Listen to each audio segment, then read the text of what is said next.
बहुत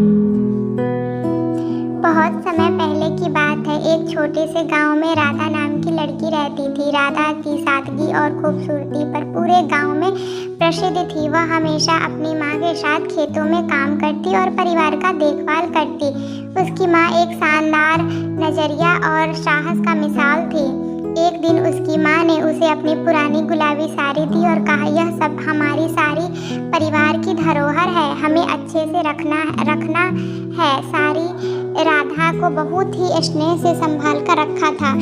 वही साड़ी उसकी माँ की थी और उसने भी पहले उसकी दादी की थी। लेकिन राधा इस बात पर बिल्कुल भी अंदाजा नहीं था कि यह साड़ी केवल साधारण साड़ी नहीं बल्कि जादुई साड़ी थी। एक रात जब राधा सो रही थी तो उसे एक अजीब सपना आया। उसने देखा कि उसकी साड़ी के चारों ओर एक हल्की रोशनी फैली हुई थी और साड़ी में सुनहरी चमक रही थी।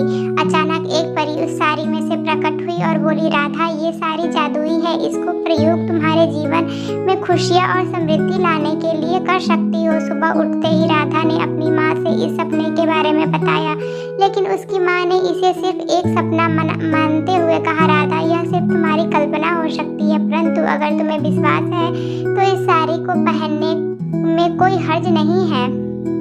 राधा ने उस साड़ी को पहन लिया और उसके बाद जो हुआ वह वाकई में आश्चर्यचकित वाला था। जब वह खेत में काम करने गई तो वह हर पौधे को छूने से तुरंत फल और फूल से भर गया।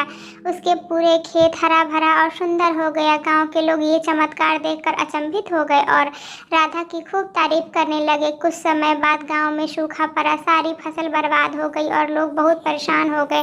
गांव के बुजुर्ग ने राधा के पास आए और उसे कहा, राधा, तुम्हारी साड़ी में जादुई ताकत है, क्या तुम हमें बचा सकोगी? राधा ने सोचा और कहा, मैं कोशिश जरूर करूंगी।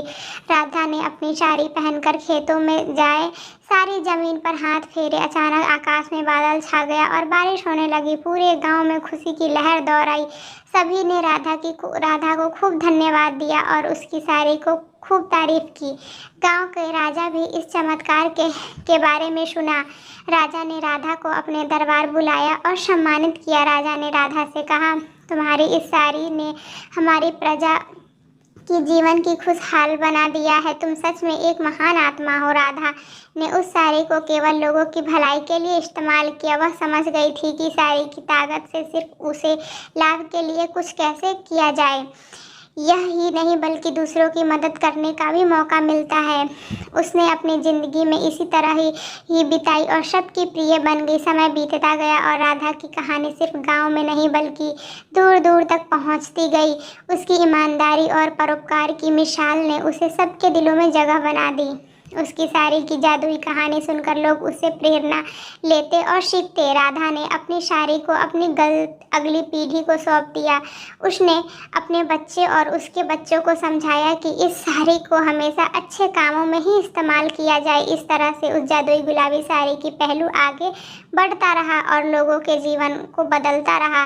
जादुई गुलाबी साड़ी की कहानी एक संदेश देकर समाप्त होती है कि किसी भी वस्तु या ताकत का असली मूल्य तभी है जब उसका उपयोग सबकी भलाई और सेवा में किया जाए। राधा का भलाई और परोपकार ने सभी को यह सिखाया कि सच्ची पहचान मेहनत, ईमानदारी और दूसरों की भलाई में ही निहित है।